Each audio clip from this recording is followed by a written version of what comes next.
માખણ બનાવવા માટે મલાઈને એક મોટા તપેલાની અંદર નીકાળો.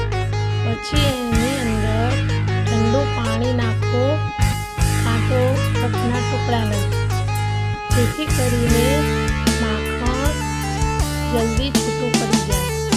અમે બ્લેન્ડર વડે માખણ નીકાળીએ છીએ. તમારા ઘરે માખણ નીકાળવા માટે જે મશીન હોય તેના વડે તમે માખણ નીકાળી શકો છો. બ્લેન્ડરથી પણ સરસ માખણ નીકળે છે. અમે તો બ્લેન્ડરનો જ ઉપયોગ કરીએ છીએ. જુઓ, ઠંડુ પાણી હતું માટે ઝડપથી માખણ નીકળી ગયું. હવે એ માખણને બીજા તપેલાની અંદર નીકાળી દઈશું, જેથી કરીને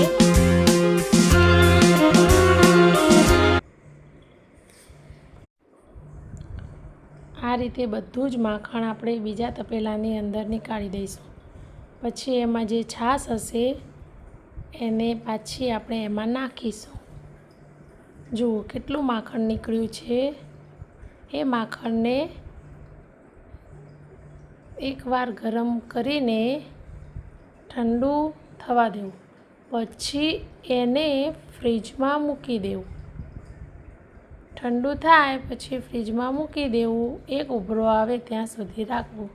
બીજા દિવસે એને ફ્રીજમાંથી બહાર નીકાળી આ રીતે છરી વડે 4 ભાગ કરવાથી નીચે જે છાશ હશે તેને આપણે બીજા વાટકાની અંદર નીકાળી દઈશું, જેથી કરીને ઘી જલ્દી બની જાય અને ગેસની બચત પણ થાય અને આપણું સરસ એવું ઝડપથી ઘી તૈયાર થઈ જાય.